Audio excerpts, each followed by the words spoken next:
Greetings and salutations, all. Every single day, my phone rings showing me another video with the same title. The AI bubble is bursting. Get out now. AI is already over. I want you to sit with that for a second because I did something different. I didn't argue with the headline. I went ahead and looked at the actual numbers. The same method I used years ago before most people took Facebook seriously. Is AI really over or is it just getting started?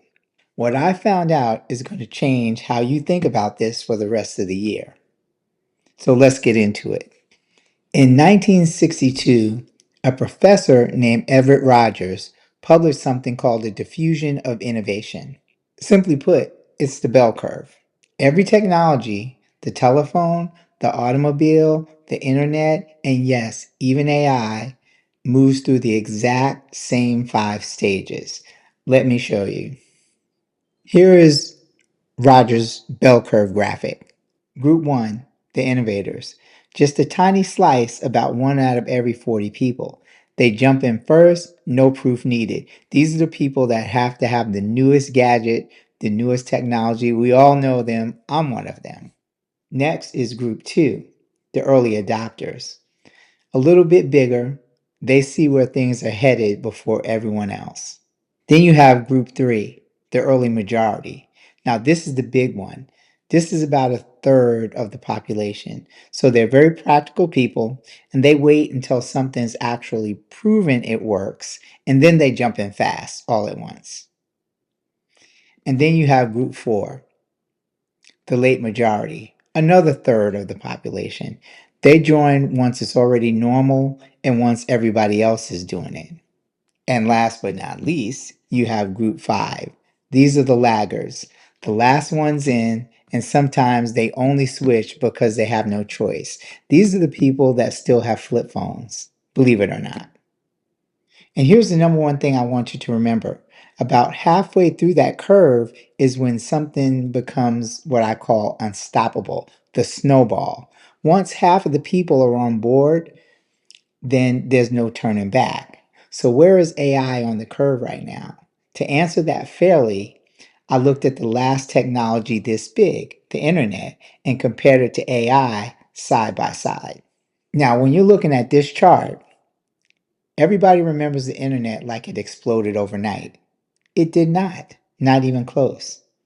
The internet came out in 1995, and only 1 out of every 100 people on Earth had internet access in 1995. By 2000, 5 years later, it was still only about 7 out of 10 people on Earth had internet access. Fast forward to 2005, 10 years in, it finally hit that halfway tipping point that I mentioned. Now, wait, let me say that better. By 2005, it crossed the point where it became unstoppable. It became a snowball, but it still wasn't at the halfway mark yet. It didn't hit the true halfway mark, half of all people on Earth using the internet, until 2017. That's 22 years after 1995. Let's think about that for a second. 22 years, family. And even today, in 2026, about 3 out of every 4 people worldwide use the internet. It still hasn't reached everybody. So I want you to hold on to that timeline because it's about to matter a lot. Now, let's look at AI the same way. So ChatGPT launched in November of 2022. Fast forward to today, and here's the honest number. 18 out of every working age adults worldwide are using AI tools on the regular. Now compare that to the internet. Remember, it took the internet about 10 years to reach that same 18 out of 100 level, but AI got there in 3 years. So it has sped up the process and the adoption is going faster. Let me say that again, because it's the whole point of this video. AI is not further along than the internet was.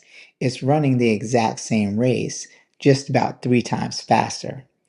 And here's some proof of just how fast. ChatGPT hit its first 100 million users in 60 days. TikTok took 9 months. Instagram took 2 years.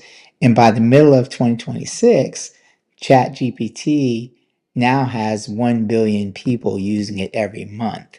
So the fastest app in history. The next time anybody tells you the AI boom is already over, ask them one simple question: compared to what?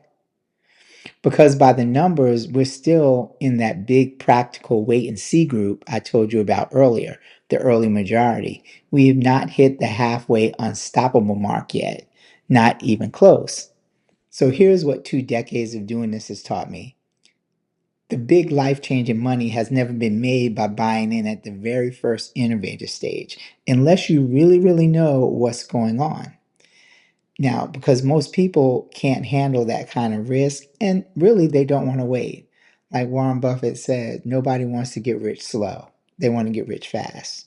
And honestly, most bets made this early may not work out, but the AI is going nowhere. So the real money gets made in that big middle group I told you about, the practical wait and see. And that's when the winners start separating from the pack, and companies with the real revenue and real staying power become obvious to anyone willing to look at the numbers instead of the headlines. If the numbers are right, and I believe they are, where we sit today, this is not the end of the AI story. However, what you really need to know is this is the early game. And this is where, if you're super early, you make life changing money. And so, if breaking things down this way, plain numbers, no hype, no fear, is useful to you, that's exactly what this channel is built on. Hit subscribe, drop a comment, and tell me where you think we are on the curve. And if you want to go deeper on how I think about investing and patience in my book, The Forever Paycheck, Living Wealth the Warren Buffett Way, or in my group, the Wealth Builders Mastermind Group. You can sit in on a free Thursday night, hit us up in the chat, and we can set that up. Or you can join for 99 bucks, 30-day unlimited access. In the meantime and in between time, stay patient, stay informed, and stay in the game. I'm John J. Sneed, aka the Stock Market Professor. Peace and blessings. I'm out.